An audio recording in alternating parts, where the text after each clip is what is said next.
Hello. ഇന്നലെ പറഞ്ഞ വലിയേട്ടൻ കഥ ഇല്ലേ, അത് കണ്ടിട്ട് കുറേ പേര് എനിക്ക് മെസ്സേജ് അയച്ചിരുന്നു കേട്ടോ. ഇൻസ്റ്റഗ്രാമിലും വന്നിരുന്നു കുറേ പേര്. അപ്പോൾ അതൊക്കെ പറയുന്നതിന് മുമ്പ് മെറി ക്രിസ്മസ്, ഹാപ്പി ക്രിസ്മസ്. ചുമപ്പൊക്കെ ഇട്ടിട്ട് അതാ വന്നത്. ഒരു ക്രിസ്മസ് ദിനം അല്ലേ. ഞാൻ എൻ്റെ ഒരു ചെറിയ ഷോർട്ട് വീഡിയോയിൽ ഇപ്പോൾ ഇന്ന് പറഞ്ഞു, ഇൻസ്റ്റഗ്രാമിൽ പറഞ്ഞു, നമ്മൾ എന്തുകൊണ്ടാണ് ക്രൈസ്റ്റിനെ ഒത്തിരി ഇഷ്ടപ്പെടുന്നതെന്ന്. ക്രൈസ്റ്റിനെ ഒത്തിരി ഇഷ്ടപ്പെടാൻ കാര്യം, ക്രൈസ്റ്റ് വന്നിട്ട് കുരിശിൽ തറയ്ക്കപ്പെട്ടപ്പോഴും പറഞ്ഞത് എന്താണ്? അവർ ചെയ്യുന്നത് എന്താണെന്ന് അവരറിയുന്നില്ല. അതായത് നമ്മളവരെ പുറത്തേക്കണം എന്നായത് ഫൊർഗീവ്നെസ് പഠിപ്പിച്ച ഗുരുവാണ് ക്രിസ്തു അല്ലേ. അതുകൊണ്ടാണ് എല്ലാവരും നമ്മൾ പറയില്ലേ, അങ്ങ് മാപ്പ് കൊടുത്തേക്കൂ, നമ്മൾ ട്രൈ ചെയ്യൂ. മാപ്പ് കൊടുക്കുമ്പോഴാണ് നമുക്ക് കൂടുതൽ മനസ്സമാധാനം ഉണ്ടാവുക. ആർക്കൊക്കെയാണ് മാപ്പ് കൊടുക്കേണ്ടത് എന്നുള്ളത് നിങ്ങൾ തീരുമാനിച്ച് എഴുതി വയ്ക്കുക. എല്ലാവർക്കും, നിങ്ങളോട് ദ്രോഹം ചെയ്ത അല്ലെങ്കിൽ നിങ്ങളെ വിഷമിപ്പിച്ച എല്ലാവർക്കും മാപ്പ് കൊടുക്കാൻ നോക്കൂ കേട്ടോ. അത് ഞാൻ എഴുതുന്നുണ്ട്. ഇച്ചിരി പ്രയാസമാണ്, നമ്മുടെ മനസ്സിലേക്ക് ഇരച്ച് കയറി വരും ദേഷ്യമൊക്കെ. പക്ഷെ ഒരു കാര്യമുണ്ട്, നമ്മളെ ദേഷ്യപ്പെട്ടവരുടെ അടുത്ത് നമ്മൾ ദേഷിച്ചാൽ അത് പിന്നെയും അതിങ്ങനെ ചെയിൻ ഓഫ് ആക്ഷനായിട്ട് പോവല്ലേ ഉള്ളൂ. എവിടെയെങ്കിലും അതൊന്ന് ബ്രേക്ക് ചെയ്യുക. അപ്പം നമുക്കൊരു ദേഷ്യമില്ല എന്നങ്ങ് പറഞ്ഞ് നമ്മുടെ മനസ്സിനെ പഠിപ്പിക്കുക. പറഞ്ഞ് പഠിപ്പിച്ച് കഴിയുമ്പോൾ കുറേ നാൾ കഴിയുമ്പോൾ അതൊരു പാറ്റേണായിട്ട് മാറും കേട്ടോ. അപ്പം പറഞ്ഞേ ഉള്ളൂ. അപ്പോൾ ഇന്നലത്തെ കഥ പറഞ്ഞതിൻ്റെ കൂട്ടത്തിൽ 2-3 പേർക്ക് അവരുടെ സ്വന്തം കഥ ഇവിടെ ഷെയർ ചെയ്യണം എന്ന് പറഞ്ഞു, എന്നോട് പറഞ്ഞു. അപ്പം ഞാൻ ഷെയർ ചെയ്യണേ, നിങ്ങൾ കേട്ടോളണം. ഒരു വീട്ടിൽ ഒരു പെൺകുട്ടിയുടെ, ഇപ്പം എൻ്റെ കഥയാണോ എന്നൊന്നും വിചാരിക്കേണ്ട കേട്ടോ. അങ്ങനെ ഞാൻ മിക്സ് ചെയ്ത് പറയുന്നതല്ല. എൻ്റെ കയ്യിൽ എനിക്ക് ഒരുപാട്, ഞാൻ വക്കീലുമാണ്, ഞാൻ ഈ പ്രൊഫഷനിൽ നിൽക്കുന്ന ആളാണ്, സോഷ്യൽ മീഡിയയിൽ നിൽക്കുന്ന ആളാണ്. അപ്പോൾ എനിക്ക് പലയിടത്തുനിന്നും പല കഥകളും പലരും എന്നോട് ഷെയർ ചെയ്യും. അപ്പോൾ എല്ലാം എൻ്റെ കഥയാവണമെന്നില്ല കേട്ടോ. അതുകൊണ്ടാണ് ഞാൻ ആദ്യമേ തന്നെ പറയുന്നത്. ഇതിനു മുമ്പ് ഒരു ദിവസം എനിക്ക് കുറച്ചൊരു ടച്ചിങ് ആയിട്ടുള്ളൊരു ഡയലോഗും എന്നെ ഒരാൾ പറയുകയുണ്ടായി. എൻ്റെ വേണ്ടപ്പെട്ട ഒരാളാണ്.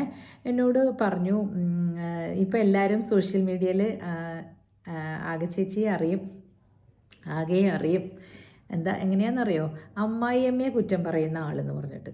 എനിക്കത് വല്ലാണ്ട് കഷ്ടമായിട്ട് തോന്നിയിട്ടോ. അങ്ങനെയല്ല, ഞാൻ എല്ലാ അമ്മായിയമ്മമാരെയും അടച്ച് ആക്ഷേപിക്കുകയല്ല, കുറ്റം പറയുന്നതും അല്ല. കാരണം എന്താണെന്നറിയോ, അത് ഞാൻ എന്തെല്ലാം കാര്യങ്ങൾ അതിനകത്ത് പറയുന്നുണ്ട്. I am talking about finance, I am talking about divorce rates, I am talking about even friendship, I am talking about how compassionate people should be, how you should give. അതായത് എങ്ങനെയായിരിക്കണം നമ്മളൊരു ഗിവറായിരിക്കണം, നമ്മൾ പണത്തെ എങ്ങനെ കൈകാര്യം ചെയ്യണം, എങ്ങനെ ചെയ്യണം, ഇതെല്ലാം നല്ല നല്ല നല്ല കാര്യങ്ങൾ ഞാൻ പറയുന്നുണ്ട് അല്ലേ. അപ്പോൾ എന്തുകൊണ്ടാണ് ഈ മദർ ഇൻലോസിനെ പറ്റിയിട്ട് ഞാൻ പറയുന്നത്, മദേഴ്സ് ഇൻലോനെ പറ്റിയിട്ട് ഞാൻ പറയുന്നതെന്ന് വെച്ചാൽ, പല സ്ഥലത്തും നല്ല അമ്മമാരുണ്ട്, എല്ലാം നല്ലതിനെ പറ്റി ഇപ്പം നമ്മൾ ആരും കൊട്ടിഘോഷിക്കുന്നില്ലല്ലോ. ഉണ്ടോ? അതേ പാറ്റേൺ തന്നെ ഞാനും സ്വീകരിച്ചുള്ളൂ. നല്ല കാര്യങ്ങൾ നമ്മൾ ചെയ്യുന്നത് ആരെങ്കിലും പറയുന്നുണ്ടോ? ഇല്ല. നമ്മൾ അതിലെന്തെങ്കിലും ഒരു ചെറിയ കുറ്റം ചെയ്താൽ അതാണ് എല്ലാവരും പറയുക. അതായത് ഒരു വലിയ കുടത്തിൽ പാലെടുത്ത് വെച്ചിട്ട് അതിൻ്റെ ഉള്ളിലൊരു ഇത്തിരി പോണ്ട് പോയ്സൺ വീണാൽ അത് മുഴുവനും പോയ്സണായിട്ട് മാറും അല്ലേ. ആ പാല് പിരിഞ്ഞു പോവുകയും പോയ്സണസ് ആവുകയും ചെയ്യും.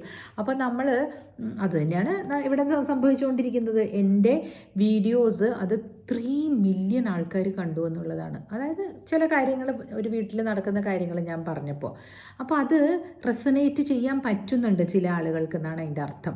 അപ്പോൾ അങ്ങനെ റെസൊനേറ്റ് ചെയ്യാൻ പറ്റുന്ന കാര്യം എന്തുകൊണ്ടാണ് അപ്പം നമ്മുടെ ജീവിതത്തിൽ നടക്കുന്നത്? എന്തുകൊണ്ടാണ് അങ്ങനെയുള്ള പ്രവൃത്തികൾ നടക്കുന്നത്? ആരെങ്കിലും ഒരാൾ ചെയ്തിട്ടായിരിക്കുമല്ലോ അല്ലേ.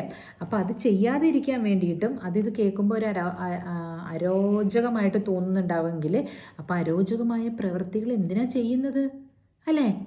ജസ്റ്റ് ഒന്ന് ആലോചിച്ച് നോക്കിക്കേ. നമുക്കത് കേൾക്കുമ്പോൾ അപ്പോൾ എനിക്കത് വല്ലാണ്ട് വിഷമമായിട്ടോ. നിങ്ങളെ എല്ലാവരും അറിയപ്പെടുന്നത് ഇങ്ങനെ അമ്മായിയമ്മയെ കുറ്റം പറയുന്ന ചേച്ചിയല്ലേ, അങ്ങനെ ചോദിച്ചു. അപ്പോൾ ഞാനും ഒരു അമ്മായിയമ്മയുടെ വയസ്സായ ആളല്ലേ. ഞാൻ എൻ്റെ ലൈഫ് എന്ന് പറയുന്നത് ഓൾമോസ്റ്റ് 3/4 രീതിയിലും പോയി കഴിഞ്ഞ അതാണല്ലേ.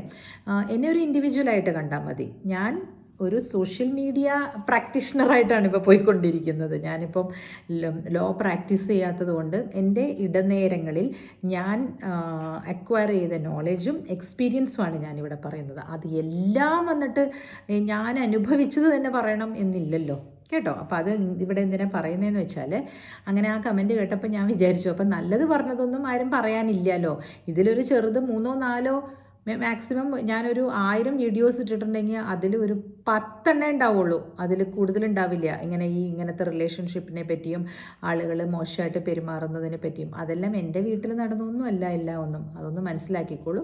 കേൾക്കുന്നവർ കേൾക്കുക, അല്ലാത്തവർ സ്കിപ്പ് അടിച്ച് പോവുക. അപ്പോൾ ഒരു വീട്ടിൽ ഒരു അമ്മ 3 മക്കൾ, ഇപ്പോൾ പറയും ചേച്ചിയുടെ വീട്ടിൽ 3 മക്കളല്ലേ എന്ന്. ആ വീട്ടിൽ 3 മക്കളായി പോയിടോ, എനിക്ക് എന്ത് ചെയ്യാൻ പറ്റും? മാറ്റി പറയണം, മാറാൻ പറ്റില്ലല്ലോ. അത് അവിടെ 2 ആണും 1 പെണ്ണുമാണ്.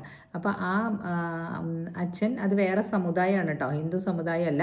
അപ്പോൾ അവർ മരിച്ചു പോയി കഴിയുമ്പോൾ ഈ സ്ത്രീകളുടെ അവകാശം എന്ന് പറയുന്നത്, അതായത് വിധവയായ ആ സ്ത്രീക്കും അവരുടെ മകൾക്കും കിട്ടുന്നതിൻ്റെ ഒത്തിരി ഇരട്ടിയാണ് ഈ ആൺമക്കൾക്ക് കിട്ടുക. അതാണ് അവരുടെ നിയമം, അതാണ് അവരുടെ ഇൻഹെറിറ്റൻസ് നിയമം, അതാണ്.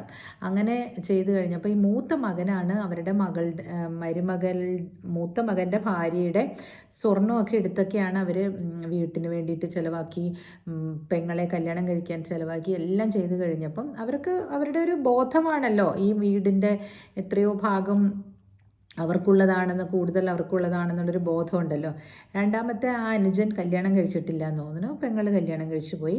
അമ്മയാണ് അവിടെ താമസിക്കുന്നത്. ഇവർ നല്ല വെടിപ്പാക്കി വീട് പണിതൊക്കെ കൊടുത്തിരിക്കുകയാണ്. അപ്പോൾ ഇവർ ബഹ്റിനിലോ അങ്ങനെ എന്താണ്ട് ഒരു സ്ഥലത്താണ്, GCC കൺട്രീസ്, കറക്റ്റായിട്ടുള്ള ഏത് കൺട്രിയെന്ന് എനിക്കറിയില്ല. അപ്പോൾ അവിടെ താമസിച്ചുകൊണ്ടിരിക്കുകയാണ്. അപ്പോൾ ഇടയ്ക്കിടയ്ക്ക് ചെല്ലും. അപ്പോൾ ഈ പെൺകുട്ടിയുടെ സ്വർണ്ണം എടുത്തതിന് പകരമായിട്ട് ഇവരുടെ വീട്ടുകാർ പറഞ്ഞു, ഇതിനകത്ത് എന്തെങ്കിലും ഒരു സ്റ്റേക്ക് ഈ മകൾക്ക്, അതായത് ഈ മരുമകൾക്കും വേണം, ഈ ലോ ഒരു പ്രത്യേകത ആണല്ലോ എന്ന് പറഞ്ഞിട്ട് ഈ മരുമകൻ ഈ ഭാര്യയുടെ പേരിലും കൂടെ അത് എഴുതുകയോ എന്തോ പേരാക്കുകയോ എന്തോ ചെയ്തു. അപ്പോഴേക്കും അവിടെ ബഹളമായി. അവർ തമ്മിൽ ഭയങ്കര വഴക്കായി മാറി. അനുജനും അമ്മയും ഒക്കെ ഒറ്റക്കെട്ടായിട്ട് നിന്ന് ഈ മൂത്ത മകനെ ഭയങ്കരമായിട്ട് ഭയങ്കര ഒറ്റപ്പെടുത്താൻ തുടങ്ങി. പെങ്ങളും അവരുടെ കൂടെ കൂടുന്നു. അങ്ങനെ ആ മകൻ ഒറ്റപ്പെടുകയാണ്. ഇപ്പോൾ ഇത് എന്തിനാണ് ഞാനിത് പറയുന്നതെന്ന് വെച്ചാൽ, നമ്മുടെ ജീവിതം, അവരധികം പ്രായമുള്ളവരല്ല, ഒരു 40കൾക്ക് ഉള്ളിലുള്ളവരാണ്. അപ്പോൾ അവർക്ക് ഇനിയും കിടക്കുകയാണ് ജീവിതം. ഈ ആദ്യം തന്നെ ഈ ഒരു പ്രോപ്പർട്ടിയുടെ പേരിൽ ഇങ്ങനെ ഒരു താളപ്പിഴ വന്നു കഴിയുമ്പോൾ എന്തെല്ലാം കാര്യങ്ങൾ മുമ്പോട്ട് പോകാൻ കിടക്കുന്നു അല്ലേ. എൻ്റെ അച്ഛൻ്റെ വീട്ടിലെ കാര്യം ഞാൻ ഓൾറെഡി പറഞ്ഞിട്ടുണ്ടല്ലോ. അവിടുത്തെ അമ്മായിമാർ 10-70 വയസ്സ് കഴിഞ്ഞപ്പോൾ, അവർക്ക് 70 വയസ്സൊക്കെ ആയി കഴിഞ്ഞപ്പോൾ പിന്നെ അച്ഛന് അഗൻസ്റ്റായിട്ട് കേസ് ഇട്ട കാര്യം, അവരുടെ കാര്യങ്ങളെല്ലാം കഴിഞ്ഞതിന് ശേഷം അവരുടെ മക്കളുടെ കല്യാണം കഴിഞ്ഞു, അവരുടെ മക്കളുടെ മക്കളുമായി, അപ്പോൾ പോയിട്ട് കേസ് ഇടുന്നു. നമ്മൾ എന്തുകൊണ്ടാണെന്ന് പറയട്ടെ അങ്ങനെ ചെയ്യുന്നത്? റിലേഷൻഷിപ്പിന് ഒരു വിധത്തിലുള്ള വാല്യൂവും കൽപ്പിക്കാത്ത ആൾക്കാരാണ്. അവർക്ക് പണമാണ് മുഖ്യം, അല്ലെങ്കിൽ ഈഗോയാണ് മുഖ്യം, ഞാനാണ് വലിയവൻ എന്ന് കാണിക്കാൻ വേണ്ടിയിട്ട്. സന്ദർഭവശാൽ ചിലപ്പം മൂത്ത ആ മകൻ നല്ല പഠിപ്പും വിവരവും നല്ല രീതിയിൽ ജീവിക്കുന്നവരാകുമ്പോൾ മറ്റുള്ള സിബ്ലിങ്സിന് അതിനകത്ത് ആസ്വദിക്കാൻ കഴിയുന്നില്ല, അതിൽ അസൂയപ്പെടുന്നു. അതെന്തുകൊണ്ടാണ് അങ്ങനെ വരുന്നതെന്ന് വെച്ചാൽ, ഇന്നത്തെ കാലഘട്ടത്തിൻ്റെ മാത്രം പ്രത്യേകതയല്ല അത്, കലികാലം തുടങ്ങുമ്പോൾ മുതലുള്ള പ്രത്യേകതകളാണത്. മഹാഭാരതം യുദ്ധം തന്നെ എടുത്തു നോക്കൂ, അതെന്തിനു വേണ്ടിയിട്ടായിരുന്നു? ആ 2 സഹോദരന്മാരുടെ മക്കൾ തമ്മിൽ രാജ്യത്തിൻ്റെ അധികാരം പിടിച്ചെടുക്കാൻ വേണ്ടിയിട്ടുള്ളൊരു യുദ്ധമായിരുന്നു അതല്ലേ. അതിൽ നമ്മൾ കാണുന്നുണ്ട് കൃഷ്ണൻ പാണ്ഡവരുടെ പക്ഷത്ത് നിന്നിട്ട് യുദ്ധം ചെയ്യുന്നതും അവർക്ക് വേണ്ടുന്ന രാജ്യം കൊടുക്കാൻ വേണ്ടിയിട്ട് പറയുന്നതെല്ലാം അല്ലേ. അപ്പോൾ ആ യുദ്ധം അവോയ്ഡ് ചെയ്യാൻ വേണ്ടിയിട്ട് കൃഷ്ണൻ പറയുന്നുണ്ട്, ഇത്ര 5 ഗ്രാമങ്ങളെങ്കിലും കൊടുക്കൂ, ഇത്രയെങ്കിലും കൊടുക്കൂ എന്ന് പറഞ്ഞിട്ട് പോലും കേൾക്കാതെ ഇരുന്നത് കൊണ്ടാണ് ഇവർക്ക് ഇറങ്ങി പുറപ്പെടേണ്ടി വന്നത്. അപ്പോൾ അന്നത്തെ എത്രയോ യുഗങ്ങളായിട്ട് നടക്കുന്ന കാര്യമാണല്ലേ ഇത്. അപ്പോൾ ഇതൊന്നും നമുക്ക് മാറ്റാൻ സാധിക്കില്ല. മാറ്റാൻ പറ്റുന്ന ഒരു കാര്യം ഞാൻ പറയാം, ഫൊർഗീവ്. എന്ത് തെറ്റ് അങ്ങോട്ടും ഇങ്ങോട്ടും ചെയ്തിട്ടുണ്ടെങ്കിലും നമ്മൾ ഇത് ക്രിസ്മസ് സന്ദേശമായിട്ട് എടുക്കണം കേട്ടോ. ഫൊർഗീവ് ചെയ്യാൻ പഠിക്കുക. ഫൊർഗീവ്നെസ് എന്ന് പറയുന്നത് അത്ര എളുപ്പമുള്ള കാര്യമല്ല. അത് ഏത് രീതിയിൽ ഫൊർഗീവ് ചെയ്യണം എന്നുള്ളത് നിങ്ങൾ ആദ്യം മനസ്സുകൊണ്ട് ഫൊർഗീവ് ചെയ്യാൻ നോക്കൂ. ഞാൻ കഴിഞ്ഞ പ്രാവശ്യം ഫ്ലൈറ്റിൽ വന്നപ്പോൾ എനിക്ക് ആ ചേച്ചി പറഞ്ഞു തന്ന കാര്യം ഞാൻ ഒരുപാട് പ്രാക്ടീസ് ചെയ്യുന്നുണ്ട് കേട്ടോ. എൻ്റെ മനസ്സിൽ പിന്നെ വേറൊരു കാര്യമുണ്ട്, ചെറുപ്പം മുതലേ ഉള്ള ഒരു കാര്യമാണ് കേട്ടോ ഞാൻ ആരോടും അങ്ങോട്ട് കയറി വഴക്കിടാറില്ല. ഞാൻ വഴക്കിടാറേ ഇല്ല. എന്നെ ഇങ്ങോട്ട് എന്തെങ്കിലും പറയുക, ഡിസ്റെസ്പെക്റ്റ് ചെയ്യുകയൊക്കെ ചെയ്താൽ ഈ ആൾക്കാർ പറയില്ലേ എന്നെ കയറി ചൊറിഞ്ഞാൽ ഞാൻ കയറി മാന്തും എന്ന്. അതാണ് നടക്കുന്നത് എൻ്റെ ലൈഫിൽ. അപ്പം നിങ്ങൾ എങ്ങനെയായിരിക്കണം എന്നുള്ളത് ഞാൻ പറഞ്ഞു തരാൻ പറ്റില്ലല്ലോ. ഞാനിവിടെ വന്നിരുന്ന് പറയുന്നത് കണ്ട കാഴ്ചകളും കേൾക്കുന്ന വാർത്തകളുമാണ് കേട്ടോ. അപ്പോൾ എല്ലാം ഈ ചേച്ചിയുടെ അനുഭവമാണോ എന്നൊന്നും നിങ്ങൾ കരുതണ്ട. അതൊന്നും അല്ല, എല്ലാം ഒന്നും എൻ്റെ അനുഭവമല്ല. കാണും, അവിടെ ഇവിടെയൊക്കെ എൻ്റെ അനുഭവങ്ങൾ കാണും. പക്ഷേ ഇത് തുറന്ന് പറയാൻ ആരെങ്കിലും മുതിരുന്നുണ്ടോ? നിങ്ങളൊന്ന് ആലോചിച്ച് നോക്കിയേ.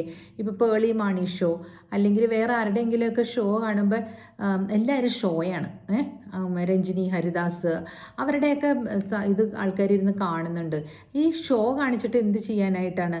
നമ്മൾ അതിലൊരു ടൈം പാസ്, അതിൽ നിന്ന് എന്തെങ്കിലും പഠിക്കാനുണ്ടെങ്കിൽ നിങ്ങൾ കണ്ടോളൂ കേട്ടോ. അവർക്ക് ഇഷ്ടം പോലെ പൈസ കിട്ടുന്നുണ്ട്, അതല്ല ഞാൻ പറഞ്ഞേ.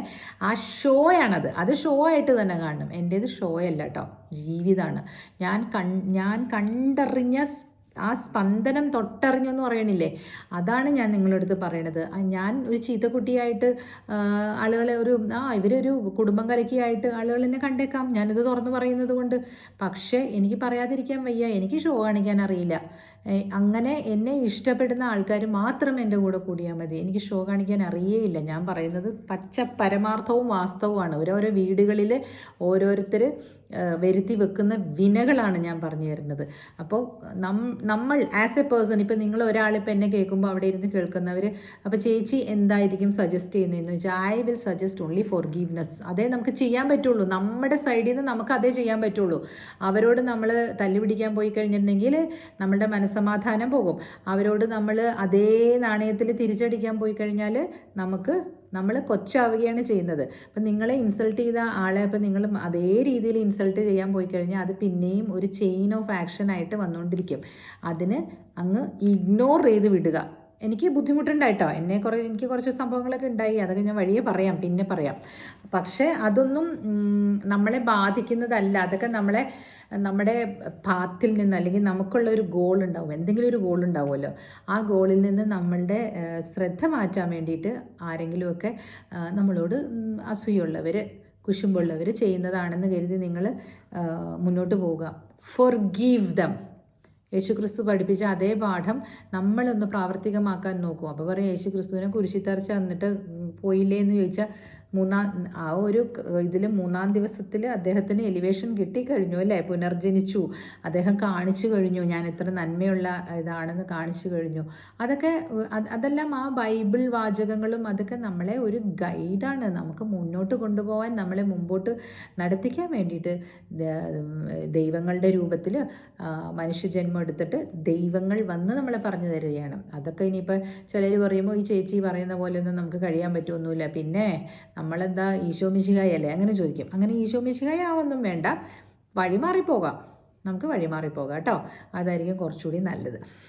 പിന്നെ നേരത്തെ ഇപ്പം ഫാമിലിയുടെ കഥ ഞാൻ പറഞ്ഞില്ലേ, അവരെന്തുമാത്രം ആ മകനല്ലേ, എന്തായാലും ആ അമ്മ പ്രസവിച്ച മകനല്ലേ, 3 മക്കൾ പ്രസവിച്ച പോലെ തന്നെ ഒരേ വേദനയായിരിക്കില്ലേ മൂത്ത മകനെ പ്രസവിച്ചത്.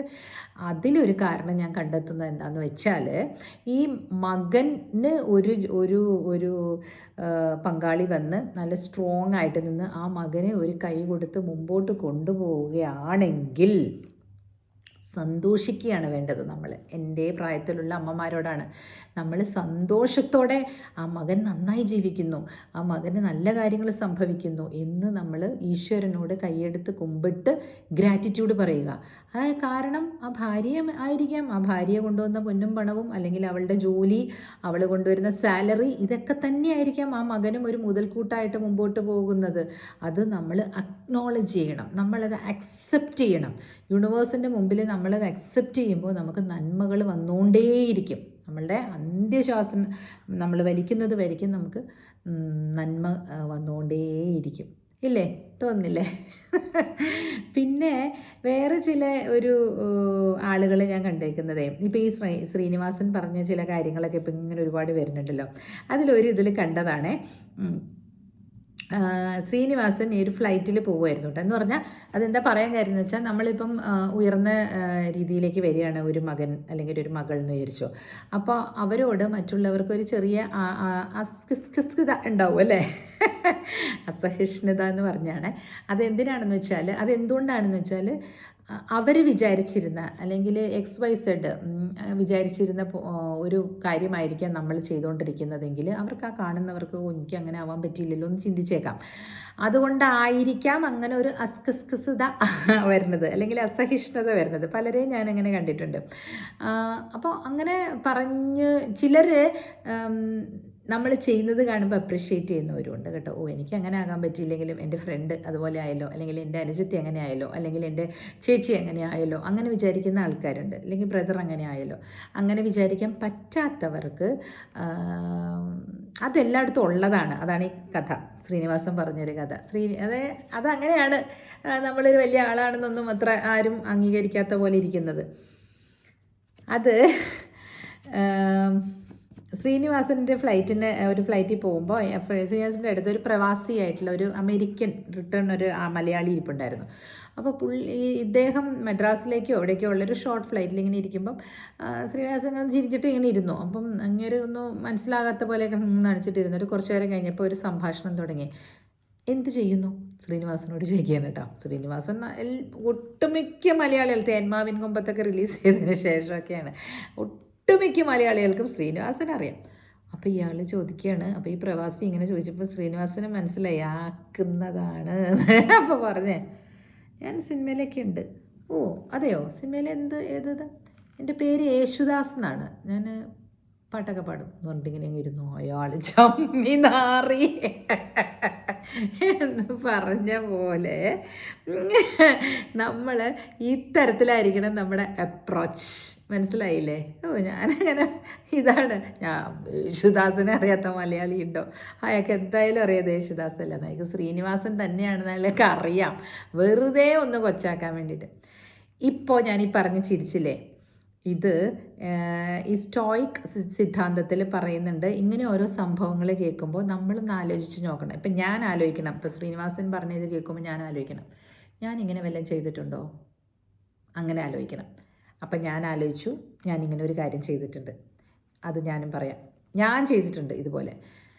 എയർപോർട്ടിൽ ഇങ്ങനെ ക്യൂ ഉണ്ടാവുമല്ലോ. ക്യൂ ഉണ്ടാകുമ്പോൾ അങ്ങനെ പല ആളുകളും നമ്മുടെ മുമ്പിലും പുറകിലും ഒക്കെ ആയിട്ടുണ്ടാവും. അപ്പോൾ പക്ഷേ അവരുടെ പേര് സത്യമായിട്ട് എനിക്കറിയില്ല കേട്ടോ. അവർ നല്ല മുഖപരിചയമുണ്ട് എനിക്ക്. അവർ എൻ്റെ പുറകിൽ നിൽക്കണ്ടായിരുന്നു. അവർ അങ്ങനെ നിൽക്കണ്ടായിരുന്നു. ഞാനപ്പോൾ ഇങ്ങനെ ഇവരെ കണ്ടിട്ടുണ്ടല്ലോ എവിടെയോ എന്ന് പറഞ്ഞിട്ട് ഞാനിങ്ങനെ തിരിഞ്ഞിട്ട് ഞാനത് സ്മൈൽ ചെയ്തു കേട്ടോ. പക്ഷെ അവർ സ്മൈൽ ചെയ്തില്ല. ഇങ്ങനെ തന്നെ നിൽക്കുകയാണ്. അപ്പോൾ എനിക്ക് ഞാൻ വിചാരിച്ചു ഇനി വേറെ വല്ലവരും ആയിരിക്കും. ഇത് ഞാനും അപ്പോൾ ഭയങ്കര എക്സ്ട്രാ ഒരു ഇങ്ങനെ ഗമയിൽ ഞാനിരുന്നു. ഞാൻ നിന്നു. അപ്പോൾ അവർക്ക് എന്താണ് എന്നെ മനസ്സിലായില്ലേ എന്നുള്ള മട്ടിൽ. കുറേ സീരിയലുകളിലൊക്കെ അഭിനയിച്ചിട്ടുള്ളൊരു അഭിനേത്രിയാണ്. നല്ലപോലെ അഭിനയിക്കുന്ന ഒരു ലേഡിയാണ് കേട്ടോ. അവരുടെ കുറേ സീരിയലുകൾ നമ്മൾ കണ്ടിട്ടുണ്ട്. സൈഡ് റോഡ്സിലും അതിലൊക്കെ നിറയെ അവരുടെ ഫാമിലിയോട് കൂടിയാണ്. അപ്പോൾ അവർ എക്സ്പെക്റ്റ് ചെയ്തത് ഞാൻ സ്മൈൽ ചെയ്ത് കഴിഞ്ഞിട്ട് കാണാറുണ്ട് കേട്ടോ, അല്ലെങ്കിൽ ഞാനൊരു സെൽഫി എടുക്കാനോ. ഞാൻ സെൽഫി ആരുടെ എടുക്കാറില്ല കേട്ടോ. അല്ലെങ്കിൽ മമ്മൂട്ടി മോഹൻലാലിനെയും ദുൽഖറിനെയൊക്കെ എപ്പോഴും കാണുമ്പോൾ പോലും ഞാൻ ആ ഭാഗത്തേക്ക് പോകാത്ത ആളാണേ. അത് ഞാൻ പറഞ്ഞില്ലേ, അതിൻ്റെ ആവശ്യമില്ലെന്ന് എനിക്ക് എപ്പോഴും തോന്നാറുണ്ട്. നമുക്ക് എന്തിനാണ് അവരുടെ ഒരു സെൽഫി കൊണ്ടുവന്ന് നമ്മളുടെ ഇതിൽ വെച്ചിട്ട് അത് എനിക്ക് അങ്ങനെ. പക്ഷേ ഈ സെലിബ്രിറ്റീസിന് അങ്ങനെ എടുക്കുന്നത് ഇഷ്ടമാണെന്ന് എനിക്ക് തോന്നുന്നു. അപ്പോൾ ഇവരുടെ പേര് എനിക്ക് ഓർമ്മ വന്നു കേട്ടോ. അന്നും എനിക്ക് മനസ്സിലായി കുറേ കഴിഞ്ഞിങ്ങനെ ഇതുപോലെ എനിക്ക് പേരുകൾ പെട്ടെന്ന് മറന്നു പോകും. പക്ഷെ ഞാൻ പറയുമ്പോൾ ഞാൻ ഓർക്കുമായിരുന്നു. അനില ശ്രീകുമാർ എന്നാണ് അവരുടെ പേര്. നിങ്ങൾ കണ്ടിട്ടുണ്ടാവും. ഒരു ഇതിലൊക്കെ ഫിലിമിലൊക്കെ എല്ലാം കുറേ സിനിമകളിലും അതിലൊക്കെ നല്ല ആക്ടർ, നല്ലൊരു ഇതാണ്. പക്ഷെ ഞാൻ അവരെ ഇങ്ങനെ വകവെച്ച് കൊടുത്തില്ല എന്നുള്ളൊരു തോന്നൽ അവരുടെ ഉള്ളിലുണ്ടായിട്ടുണ്ടാവും. ഞാനെന്നാൽ വക വെക്കണില്ല എന്നുള്ള മട്ടിൽ ഞാൻ നിൽക്കുകയും ചെയ്തു കേട്ടോ. അത് ഞാൻ ചെയ്യണ്ടായിരുന്നു എന്ന് എനിക്ക് പിന്നെ തോന്നിപ്പോയി.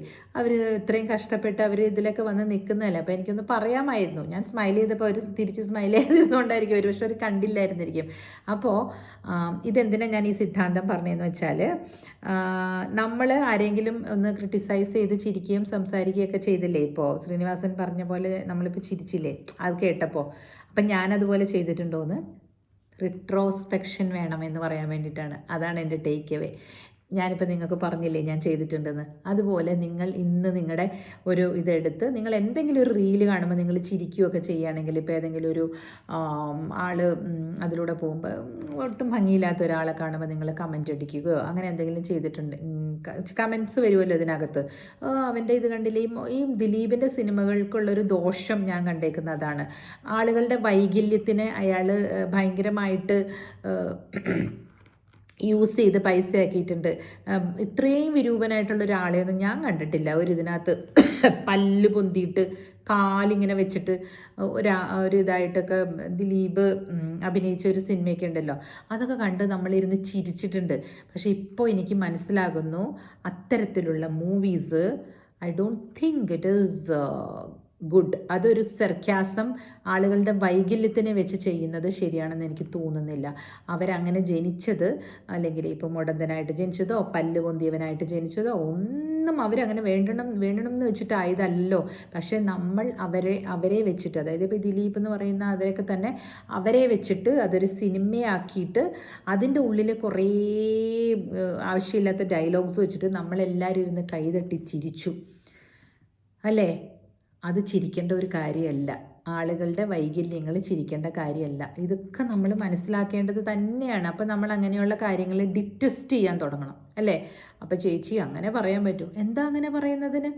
ഓക്കെ. അപ്പോൾ ശ്രീനിവാസൻ ഈ പറഞ്ഞ പോലെ വടക്ക് നോക്കി യന്ത്രത്തിൽ ശ്രീനിവാസന് ഹൈറ്റ് കുറഞ്ഞ ഭർത്താവായിട്ട് നിൽക്കുമ്പോൾ ഒരു ഇതിനകത്ത് പാർവതിയും ശ്രീനിവാസനും കൂടെ ഫോട്ടോ എടുക്കാൻ പോകുമ്പോഴേ ശ്രീനിവാസന് പൊക്കവും കുറവ് അല്ലേ, കുറേ ഇത് വാരിപ്പൊത്തിയിട്ട് അപ്പോൾ ഭാര്യയെക്കാളും പൊക്കം കൂടുതലോ നിൽക്കാൻ വേണ്ടിയിട്ട് ആ ക്യാമറ ഇങ്ങനെ ക്ലിക്ക് ചെയ്യണ സമയത്ത്, അന്നൊക്കെ ഇതല്ലേ റോളല്ലേ, അപ്പോൾ റോള് ഒരെണ്ണം പോകില്ലേ, ഒന്നോ രണ്ടോ കൂടുതൽ അവരെടുക്കുമോ, ഇന്നത്തെ പോലെ അല്ലല്ലോ. അപ്പോൾ പുള്ളിക്കാരൻ ഇങ്ങനെ എങ്ങുമ്പോൾ ഇങ്ങനെ കണ്ടായിപ്പോയി. അപ്പോൾ ഇന്നസെൻ്റ് അത് കണ്ടിട്ട് ഫോട്ടോ കണ്ടിട്ട് പറയണ, അയ്യോ ഇത് എന്തൊരു ട്രാജഡിയാടോ, ഒരു നിലവിളക്കിൻ്റെ അടുത്ത് ഒരു കരിവിളക്ക് നിൽക്കുന്ന പോലെയോ കരിന്തിരി കത്തുന്ന പോലെയോ എന്നൊക്കെ എന്തോ പറയുന്നുണ്ട്. അപ്പോൾ നമ്മൾ ചിരിക്കും. പക്ഷേ അത് നമ്മളെ പറ്റി ആരെങ്കിലും ജീവിതത്തിൽ പറയുകയാണെങ്കിൽ നമുക്ക് എങ്ങനെയുണ്ടാവും? നമ്മുടെ മുഖത്ത് നോക്കി ആരെങ്കിലും അങ്ങനെ പറയുകയാണെങ്കിൽ എങ്ങനെയുണ്ടാവും? അത് നമ്മൾ ആലോചിക്കണം അല്ലേ. അപ്പോൾ ഇത്തരത്തിൽ ഉള്ള ഡയലോഗ്സ് കണ്ട് നമ്മൾ ചിരിക്കുമ്പോൾ നമ്മൾ തിരുത്തുകയാണ് വേണ്ടത്. അയ്യോ നമ്മളിങ്ങനെ ചെയ്തിട്ടുണ്ടല്ലേ, നമ്മളങ്ങനെ ആരെങ്കിലും ഇങ്ങനെ ഭംഗി കുറവാണെന്ന് പറഞ്ഞ് നമ്മൾ കളിയാക്കിയിട്ടുണ്ടല്ലേ. നോക്ക്, ഭംഗി കുറഞ്ഞ ആളുകൾ ഭംഗി കുറഞ്ഞവരായിട്ട് ജനിച്ചത് അവരുടെ ആഗ്രഹം കൊണ്ടല്ല അല്ലേ. നമുക്ക് എന്തെങ്കിലും ഒരു അഴക് പോലെ നമുക്ക് തോന്നുന്നുണ്ടെങ്കിൽ ചിലരുടെ കണ്ണിൽ ചിലപ്പോൾ നമ്മൾ ഭംഗി ഉണ്ടാവില്ല. ചില രാജ്യക്കാരുടെ കണ്ണിൽ നമുക്ക് ഒരു ഭംഗി ഉണ്ടാവില്ല. ഇന്ത്യക്കാർക്ക് അവർക്ക് ദേ ജസ്റ്റ് ഡോണ്ട് ബോദർ. നമുക്ക് ഇപ്പം ആഫ്രിക്കൻ കൺട്രീസിലെ ആൾക്കാരെ കാണുമ്പോൾ അവിടുത്തെ ഏറ്റവും സുന്ദരിയായിട്ടുള്ളൊരു സ്ത്രീയെ കണ്ടാൽ പോലും നമുക്ക് ഭംഗി തോന്നണം എന്നില്ല. അവിടുത്തെ മിസ് ഇന്ത്യ മിസ് ആഫ്രിക്കൻ കോൺടെസ്റ്റിൽ ജയിച്ചതോ മിസ് വേൾഡൊക്കെ ആയിട്ടുണ്ടാവും ചിലപ്പോൾ അവർ അവിടെ നിന്ന് പോയിട്ട് അവർക്ക് കിട്ടിയിട്ടുണ്ടാവും. അങ്ങനെ വരുമ്പോൾ പോലും നമ്മളത് അപ്രിഷ്യേറ്റ് ചെയ്യാൻ തയ്യാറാകാറില്ല. കാരണം നമ്മുടെ സൗന്ദര്യ കോൺസെപ്റ്റ് അല്ല അത്. അതുകൊണ്ടല്ലേ. സോ പറഞ്ഞു വന്നത് ഫോക്കസ് ഓൺ വാട്ട് മാറ്റേഴ്സ് കേട്ടോ. ഇതിലൊന്നുമല്ല കാര്യം. നമ്മുടെ മനസ്സ്, നേരത്തെ പറഞ്ഞ ആ ഓക്സിമറിനില്ലേ, പീസ് ഓഫ് മൈൻഡ്, അത് അറ്റൈൻ ചെയ്യാനാണ് പാട്. അതൊരു ഓക്സിമറിനാണ്. മൈൻഡ് ഒരിക്കലും പീസ്ഫുള്ളായിട്ടിരിക്കില്ല. നമ്മളൊന്ന് മെഡിറ്റേറ്റ് ചെയ്യാനിരുന്നാലും എന്തെല്ലാം കാര്യങ്ങളാണ് നമ്മുടെ മനസ്സിലേക്ക് വരുന്നത് അല്ലേ. അപ്പോൾ just for your piece of mind നിങ്ങൾ ഫോക്കസ് ഓൺ വാട്ട് മാറ്റേഴ്സ്. അത്രയേ ഉള്ളൂ ഇന്നത്തെ ടേക്ക് അവേ. നമ്മൾ കഷ്ടപ്പെട്ടിട്ട് നമ്മുടെ മനസ്സിനെ ഒന്ന് സമാധാനിപ്പിച്ച് നിർത്താൻ വേണ്ടിയിട്ട് ഇത്തരത്തിലുള്ള കാര്യങ്ങൾ, അതായത് മറ്റുള്ളവരെ കൊച്ചാക്കുന്ന കാര്യങ്ങൾക്ക് വേണ്ടിയിട്ട് നമ്മുടെ എനർജി കളയാതിരിക്കുക. This is what I can tell U.